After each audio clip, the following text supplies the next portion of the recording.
Happy Independence Day weekend, America.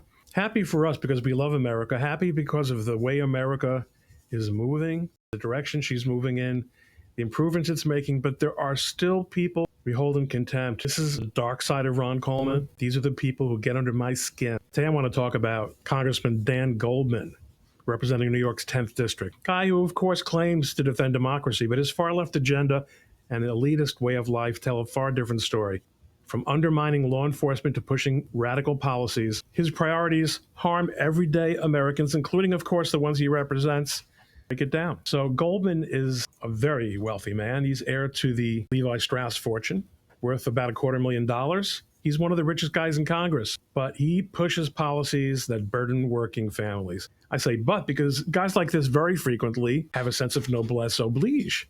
They want to help people who weren't born into circumstances like theirs.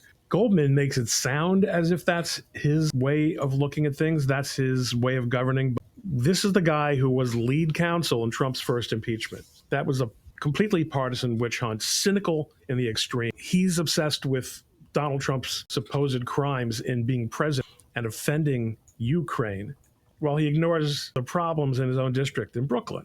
He's soft on crime. He's condemned ICE. He says that their face coverings are Soviet style, even though there's been a 500% spike in violent threats against ICE agents thanks to Democrats. He introduced legislation called the No Secret Police Act. This is nonetheless a guy is very much in favor of the authoritarian state. He protects illegal immigrants. He's not so interested in American citizens, notwithstanding fentanyl deaths, notwithstanding human trafficking, notwithstanding all the problems that arise from illegal immigration. Goldman is a Democrat. If homicides are up 10% in Brooklyn since he's taken office, that's not his problem. His problem is being reelected. And what can you do if his constituents continue to send him back to Congress? That doesn't mean we're not going to rage about it on videos.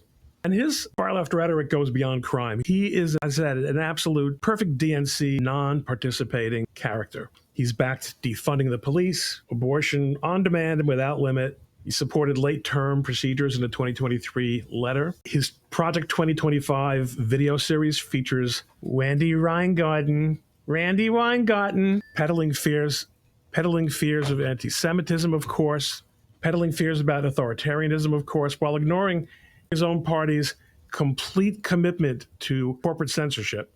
In other words, government outsourcing of First Amendment infringement.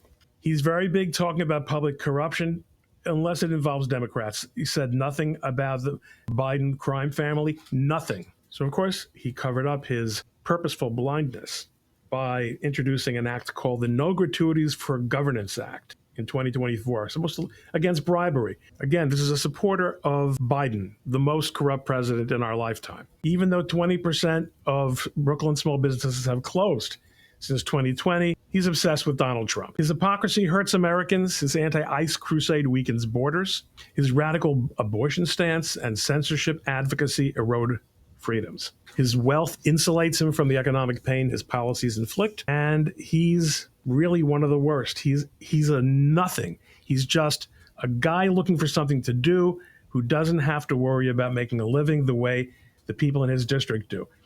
Oh, by the way, did I mention anti-Semitism? He couldn't care less about it. Well, he likes to talk about right-wing anti-Semitism, which is pretty much just a function of social media. But the real anti-Semitism in this country comes from the left, comes from people who vote Democrat, comes from his party. He's done nothing about the squad. He voted president in 2023 when the GOP introduced a resolution equating anti-Zionism with anti-Semitism, along with, guess who? Those troglodytes, Nadler and Raskin.